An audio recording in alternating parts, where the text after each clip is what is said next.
ನಮಸ್ಕಾರ ಸ್ನೇಹಿತರೆ, ನಮ್ಮ ಚಾನೆಲ್ಗೆ ಸ್ವಾಗತ. ಆ ರಾತ್ರಿ ಬೆಂಗಳೂರಿನ ಹಳೆಪೇಟೆಯ ಗಲ್ಲಿಗಳಲ್ಲಿ ಸಾವಿನಂತಹ ಮೌನ ಮನೆ ಮಾಡಿತ್ತು. ಆದರೆ ಒಂದು ಹಳೆ ಗೋದಾಮಿನಲ್ಲಿ ಮಾತ್ರ ಮೌನವನ್ನು ಸೀಳುವ ಗುಂಡಿನ ಸದ್ದು ಕೇಳುತ್ತಿತ್ತು. ಅಲ್ಲಿ ವಿಕ್ರಮ್ ಸಿಂಹ ಎಂಬ ಭೂಗತ ಲೋಕದ ದೊರೆ ತನ್ನ ಶತ್ರುಗಳ ಜೊತೆ ಸಾವಿನಾಟವಾಡುತ್ತಿದ್ದ. 32 ವರ್ಷದ ವಿಕ್ರಮ್ ಸಿಂಹ ನೋಡಲು ಎತ್ತರವಾಗಿ, ಗಂಭೀರವಾಗಿದ್ದರು. ಅವನ ಕಣ್ಣಲ್ಲಿರೋ ಕ್ರೌರ್ಯ ಯಾರನ್ನಾದರೂ ನಡುಗಿಸುವಂತಿತ್ತು. ಆ ಗುಂಡಿನ ಕಾಳಗದ ಮಧ್ಯೆ ಗರ್ಜಿಸಿದ, ಈ ಏರಿಯಾ ನಂದು. ನನ್ನ ದಾರಿಗೆ ಅಡ್ಡ ಬಂದವರು ಮಣ್ಣು ಮುಕ್ಕೋದು ಗ್ಯಾರಂಟಿ. 2 ಗಂಟೆಯ ನಂತರ ವಿಕ್ರಮ್ ಸಿಂಹನ ಕಾರು ರಾಮನಗರದ ಹೊರವಲಯದ ಅವನ ರಹಸ್ಯ ಫಾರ್ಮ್ ಹೌಸ್ ಕಡೆಗೆ ಹೊರಟಿತ್ತು. ಗೆದ್ದಿದ್ದರೂ ಅವನ ಮನಸ್ಸಿನಲ್ಲಿ ಏನೋ ಒಂದು ವಿಚಿತ್ರ ತಳಮಳವಿತ್ತು.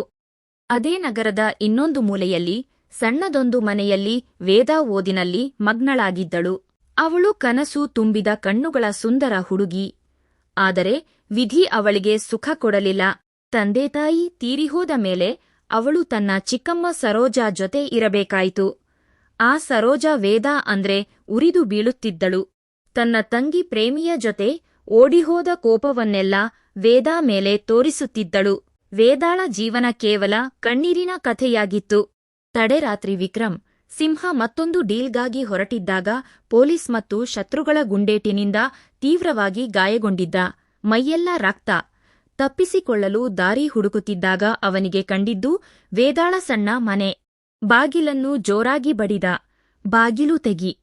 ಆ ಧ್ವನಿಯಲ್ಲಿ ನೋವಿತ್ತು, ಆದರೆ ಆಜ್ಞೆ ಮಾಡುವ ಗುಣ ಬದಲಾಗಿರಲಿಲ್ಲ. ವೇದಾ ಹೆದರುತ್ತಾ ಕಿಟಕಿಯಿಂದ ನೋಡಿದಳು.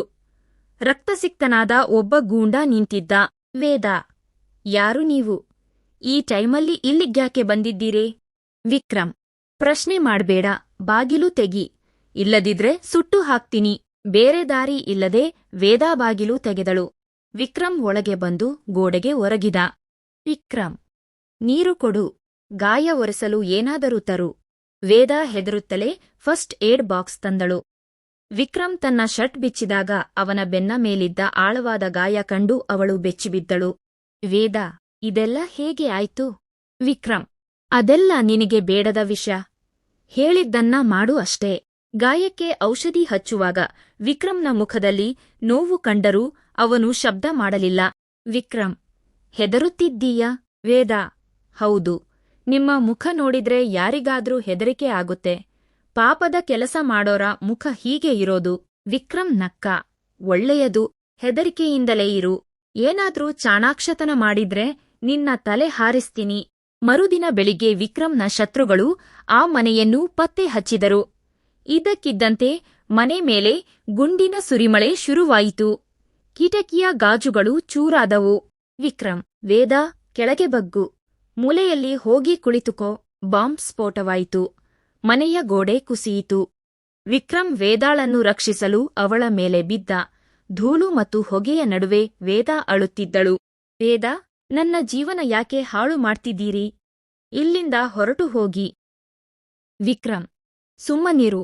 ಬದುಕಬೇಕಾದ್ರೆ ನಾನು ಹೇಳಿದ ಹಾಗೆ ಕೇಳು. ವಿಕ್ರಮ್ ತನ್ನ ಹುಡುಗರನ್ನ ಕರೆಸಿಕೊಂಡ. ಹೊಗೆಯ ಮಧ್ಯೆಯೇ ವೇದಾಳ ಕೈಹಿಡಿದು ತನ್ನ ಫಾರ್ಮ್ ಹೌಸಾಸ್ಗೆ ಕರೆದೊಯ್ದ. ವೇದಾ ಅಸಹಾಯಕಳಾಗಿ ಅವನ ಹಿಂದೆ ಹೋಗಬೇಕಾಯಿತು. ಫಾರ್ಮ್ ಹೌಸ್ನಲ್ಲಿ ವೇದಾಳನ್ನು ಬಂದಿಯಾಗಿ ಇರಿಸಲಾಯಿತು. ವಿಕ್ರಮ್ ಅವಳನ್ನು ಪ್ರೀತಿಸಲು ಶುರು ಮಾಡಿದ್ದರು. ಅದನ್ನು ವ್ಯಕ್ತಪಡಿಸುವ ರೀತಿ ಮಾತ್ರ ಹಠಮಾರಿತನದ್ದಾಗಿತ್ತು. ಒಂದು ದಿನ ವಿಕ್ರಮ್ ಗಂಭೀರವಾಗಿ ಹೇಳಿದ, ವೇದಾ, ನಾನು ನಿನ್ನನ್ನು ಮದುವೆ ಆಗಬೇಕು ಅಂದುಕೊಂಡಿದ್ದೀನಿ. ವೇದಾ, ನಾನು ನಿನ್ನಂತಹ ಕ್ರೂರಿಯನ್ನ ಮದುವೆ ಆಗಲ್ಲ. ವಿಕ್ರಮ್, ಮದುವೆಯಾಗಿಯೇ ಇಲ್ಲಿ ಇರುತ್ತೀಯೋ ಅಥವಾ ಮದುವೆ ಇಲ್ಲದೆ ಇರುತ್ತೀಯೋ ನಿರ್ಧಾರ ನಿಂದು. ತನ್ನ ಮಾನ ಮತ್ತು ಪ್ರಾಣ ಉಳಿಸಿಕೊಳ್ಳಲು ವೇದಾ ಮದುವೆಗೆ ಒಪ್ಪಿದಳು. ಅಂದೇ ರಾತ್ರಿ ವಿಕ್ರಮ್ ವೇದಾಳ ಹತ್ತಿರ ಬಂದ. ಅವಳು ಮುಖ ತಿರುಗಿಸಿಕೊಂಡಳು. ಅವನ ಸ್ಪರ್ಶ ಅವಳಿಗೆ ದ್ವೇಷ ತರಿಸುತ್ತಿತ್ತು. ವಿಕ್ರಮ್ ಬಲವಂತವಾಗಿ ಅವಳನ್ನು ತನ್ನವಳನ್ನಾಗಿಸಿಕೊಂಡ. ವೇದಾ ಅಳುತ್ತಾ ಆ ರಾತ್ರಿ ಕಳೆದಳು. ಕೆಲವು ದಿನಗಳ ನಂತರ ವಿಕ್ರಮ್ಗೆ ದೊಡ್ಡ ಆಕ್ಸಿಡೆಂಟ್ ಆಯಿತು. ಅವನ ಶತ್ರುಗಳು ಗಾಡಿಯನ್ನೇ ಉಡಾಯಿಸಿದ್ದರು. ವಿಕ್ರಮ್ ಸಾವು ಬದುಕಿನ ಮಧ್ಯೆ ಹೋರಾಡುತ್ತಿದ್ದ. ಆಸ್ಪತ್ರೆಯಲ್ಲಿ ಅವನ ಸ್ಥಿತಿ ನೋಡಿ ವೇದಾಳ ಮನಸ್ಸು ಕರಗಿತು. ಇಷ್ಟು ದಿನ ದ್ವೇಷಿಸುತ್ತಿದ್ದ ಅವಳು ಈಗ ಅವನಿಗಾಗಿ ಪ್ರಾರ್ಥನೆ ಮಾಡಿದಳು. ವೇದಾ, ವಿಕ್ರಮ್, ಎಚ್ಚರವಾಗು. ನೀನು ನನ್ನನ್ನ ಬಿಟ್ಟು ಹೋಗಬೇಕು. ವಿಕ್ರಮ್, ಕಣ್ಣು ಬಿಟ್ಟಾಗ ವೇದ ತನ್ನ ಪಕ್ಕದಲ್ಲಿ ಕುಳಿತು ಅಳುತ್ತಿರುವುದನ್ನು ಕಂಡ. ಅವನಿಗೆ ಮೊಟ್ಟಮೊದಲ ಬಾರಿಗೆ ಪ್ರೀತಿಯ ಅರ್ಥವಾಯಿತು. ಅವನು ಗುಣಮುಖನಾಗಿ ಮನೆಗೆ ಬಂದಾಗ ವೇದ ಅವನನ್ನು ತುಂಬಾನೇ ಚೆನ್ನಾಗಿ ನೋಡಿಕೊಂಡಳು. ವಿಕ್ರಮ್: ನಾನು ಮಾಡಿದ ತಪ್ಪಿಗೆ ಕ್ಷಮೆ ಇರಲಿ ವೇದ. ನಿನ್ನ ಪ್ರೀತಿ ನನ್ನನ್ನ ಬದಲಿಸಿದೆ. ವೇದ: ನಿಮ್ಮೊಳಗಿನ ಆ ರೌಡಿ ಸತ್ತಿದ್ದಾನೆ ವಿಕ್ರಮ್. ಈಗ ಬದುಕಿರೋದು ನನ್ನ ಪ್ರೀತಿಯ ಪತಿ. ಕೆಲವು ವರ್ಷಗಳ ನಂತರ ಆ ಫಾರ್ಮ್ ಹೌಸ್ ಈಗ ಯುದ್ಧಭೂಮಿಯಾಗಿರಲಿಲ್ಲ, ಬದಲಾಗಿ ಒಂದು ಸುಂದರ ನಂದನವನವಾಗಿತ್ತು. ವಿಕ್ರಮ್ ಹಳೇ ದಂಧೆಗಳನ್ನೆಲ್ಲ ಬಿಟ್ಟು ಒಬ್ಬ ಮಾದರಿ ಮನುಷ್ಯನಾಗಿದ್ದ. ಮಕ್ಕಳು ಮನೆಯಂಗಳದಲ್ಲಿ ಆಟವಾಡುತ್ತಿದ್ದರು. ವೇದ ಹೂ ಗಿಡಗಳಿಗೆ ನೀರು ಹಾಕುತ್ತಿದ್ದರೆ ವಿಕ್ರಮ್ ಬಂದು ಅವಳ ಕೈ ಹಿಡಿದ. ವಿಕ್ರಮ್: ನನಗೆ ನಂಬಿಕೆಯೇ ಆಗ್ತಿಲ್ಲ ವೇದ, ನಾನು ಇಷ್ಟೊಂದು ಬದಲಾಗ್ತೀನಿ ಅಂತ. ವೇದ: ಪ್ರೀತಿಗೆ ಎಂತಹ ಕಲ್ಲು ಮನಸ್ಸನ್ನಾದರೂ ಕರಗಿಸುವ ಶಕ್ತಿಯಿದೆ. ವಿಕ್ರಮ್ ತನ್ನ ಮಕ್ಕಳಾದ ದರ್ಶನ್ ಮತ್ತು ದೀಪ್ತಿಯನ್ನ ಎತ್ತಿಕೊಂಡು ಮುದ್ದಾಡಿದ. ದ್ವೇಷದ ದಾರಿಯಲ್ಲಿ ಹೋಗುತ್ತಿದ್ದ ಒಬ್ಬ ಮನುಷ್ಯ ಪ್ರೀತಿಯ ಬೆಳಕಿನಿಂದ ಹೊಸ ಜೀವನ ಕಂಡುಕೊಂಡಿದ್ದ. ಇಬ್ಬರ ಕಣ್ಣಲ್ಲೂ ಈಗ ಕಣ್ಣೀರು ಇರಲಿಲ್ಲ, ಕೇವಲ ಬದುಕಿನ ಸಾರ್ಥಕತೆ ಇತ್ತು. ಫ್ರೆಂಡ್ಸ್, ಈ ಕಥೆ ನಿಮಗೆ ಇಷ್ಟವಾಗಿದ್ದರೆ ದಯವಿಟ್ಟು ಇಂತಹ ಇಂಟ್ರೆಸ್ಟಿಂಗ್ ಕಥೆಗಳಿಗಾಗಿ ನಮ್ಮ ಚಾನೆಲ್ ಅನ್ನು ಸಬ್ಸ್ಕ್ರೈಬ್ ಮಾಡಿಕೊಳ್ಳಿ ಮತ್ತು ಹೆಚ್ಚು ಹೆಚ್ಚು ಶೇರ್ ಮಾಡಿ ಮತ್ತು ಲೈಕ್ ಮಾಡಿ. ಮತ್ತೊಂದು ಇಂಟ್ರೆಸ್ಟಿಂಗ್ ಕಥೆಯೊಂದಿಗೆ ಬರುತ್ತೇನೆ. ಧನ್ಯವಾದಗಳು.